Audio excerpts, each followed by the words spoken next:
பிரியமானவர்களே, இயேசு கிறிஸ்துவின் நாமத்தில் நான் உங்களை வாழ்த்துகிறேன். இயேசு கிறிஸ்து இந்த நாளிலும் உங்களோடு ஒரு முக்கியமான காரியத்தை பேச விரும்புகிறார். இன்றைக்கு என்ன நாள் தெரியுமா உங்களுக்கு?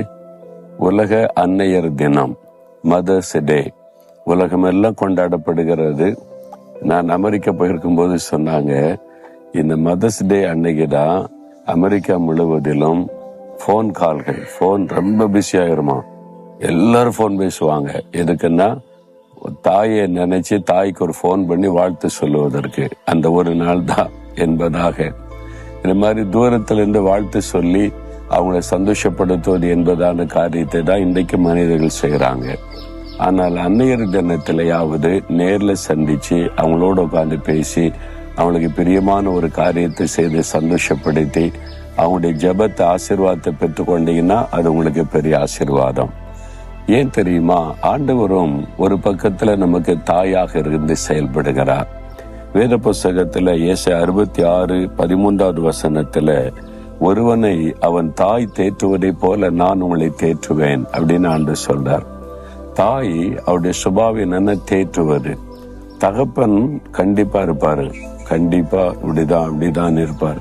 ஆனா தாய் அப்படி இல்லை, பிளெக்சிபிளா பிள்ளைக சந்தோஷப்படுத்துகிற காரியத்துல கவனம் செலுத்தி தேற்றுவார்கள். அதான் தாயனுடைய அன்பு.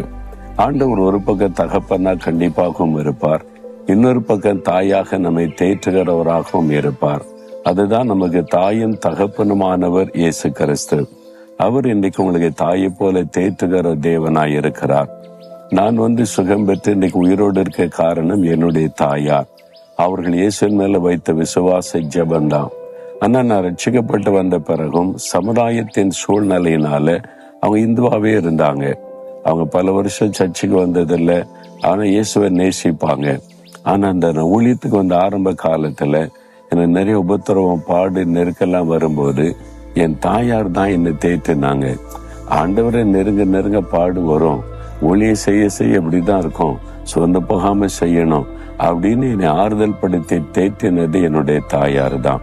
அதனால அவங்கள உயிரோடு இருக்கும் பொழுது நேர்ல போய் நான் சந்தித்து அவங்களோட சில மணி நேரங்கள் செலவு பண்ணி பேசிட்டு வந்துட்டா அவங்களுக்கு ஒரு சந்தோஷம். அதான் தாயனுடைய அன்பு. அந்த தாய் நம்மை தேற்றுற மாதிரி ஆண்டவர் நம்மை தேற்றுவாராம்.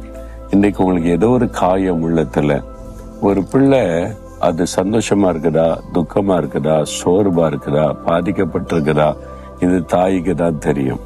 ஒரு ஸ்கூல் முடிஞ்சு ஒரு குழந்தை வருதுன்னு வைங்களேன், அது சந்தோஷமா வருதா, சோகமா துக்கமா வருதான்னு தாய் முகத்தை கவனிச்சு சொல்லிடுவாங்க. ஏன் இன்னைக்கு குழந்தை ஒரு மாதிரி இருக்கு, மடியில தூக்கி வச்சு உனக்கு என்னமா நடந்துச்சு, ஸ்கூல்ல ஏதாவது நடந்துச்சா அப்படின்னு கேட்டு அந்த குழந்தை சோர்வா இருக்கிறதை மாற்றி சந்தோஷப்படுத்தும் வரைக்கும் தாய்க்கு சந்தோஷம் இல்லை. அந்த முகத்தை வச்சே கண்டுபிடிச்சிருவாங்க. அதான் தாயனுடைய அன்பு. அதே மாதிரி தான் ஆண்டவரும் கூட உங்களுடைய முகத்தை பார்த்தே கண்டுபிடிச்சிருவாங்க. என் மகளே இன்னைக்கு சோர்வா இருக்கிற, என் மகனே இன்னைக்கு ஒரு மாதிரி கலக்கமா இருக்கிற, எதுக்கு அப்படி இருக்கிற, நான் இருக்கிறல்ல உனக்கு அப்படின்னு தேற்றுகிற ஒரு அற்புதமான ஆண்டவர் தான் இயேசு கிறிஸ்து. என் வாழ்க்கையில அவர் தேற்றுகிறவராய் இருந்திருக்கிறதுனாலதான் நான் இன்றைக்கு வரைக்கும் உற்சாகமா ஊழியம் செய்கிறேன். இல்லாட்ட ஊழியம் செய்ய முடியாது. பாடுகள், நெருக்கத்துல அவருடைய சமூகத்துல போகும்போது ஏன் துக்கமா இருக்க, ஏன் சோர்வா இருக்க, ஏன் இது குறித்து நீ கலங்குற, நீ அதெல்லாம் குறித்து கலங்காத, நான் இருக்கிறல்ல, மனுஷங்க என்ன வேணாலும் சொல்லட்டும், நான் உன்னை குறித்து என்ன சொல்றேனோ அதுதானே முக்கியம், பிறகு எதுக்கு நீ கவலைப்படணும் அப்படிலாம் அவர் தேற்றுவார். அவர் அழகாக தேற்றுகிற ஒரு தாயை போன்றவர். இன்னைக்கு உங்களை தேற்றுகிறார். என் மகளே, ஏன் சுகமா இருக்கிற, ஏன் துக்கமா இருக்கிற, வெளியே சிரிச்சுக்கிட்டு இருக்க, உள்ளுக்குள்ள அழுது கொண்டிருக்கிற எனக்கு தெரியும். மகனே, ஏன் நீ இது மாதிரி இருக்கிற, சோர்ந்து போன நிலைமையில ஏன் கலங்கி கொண்டிருக்கிற, உங்களை பார்த்து பேசுகிறார். அவர் சொல்றார், நான் இருக்கிற உனக்கு நான் கவனித்துக் கொள்ளுவேன். ஒரு தாயை போல இன்னைக்கு உங்களை தேற்றுகிறார். உங்களுடைய இருதயத்தின் சோர்வுகள் மாறட்டும், உங்களுடைய இருதயத்தின் கலக்கங்கள் மாறட்டும், உங்களுடைய பயங்கள் மாறட்டும். இயேசுடைய அரவணைப்புக்குள்ள இருக்கிறீங்க. ஒரு தாய் எப்படி தன் குழந்தையை அணைத்து கொண்டு தேற்றுவாங்களோ அதே மாதிரி ஆண்டவர் உங்களை அணைத்து கொண்டு தேற்றுகிற ஆண்டவர். இன்னைக்கு அவருடைய கரத்துக்குள்ள வந்துருங்க, அவருடைய மார்பிலை சாய்ந்து கொள்ளுங்க. அவங்க அனைத்து உங்களை ஆறுதல் படுத்துகிற தேவன் அவர். இப்போ உங்களுடைய தாயை நீங்க இன்னைக்கு கனப்படுத்தணும். நேர்ல போங்க, ஒரு கிஃப்ட் வாங்கி கொடுங்க, அவங்கள சந்தோஷப்படுத்துங்க, அவங்களை உங்களுக்காக ஜெபிக்க சொல்லுங்க. அது உங்களுக்கு ஆசீர்வாதம். செய்வீங்களா இன்றைக்கு? சரி.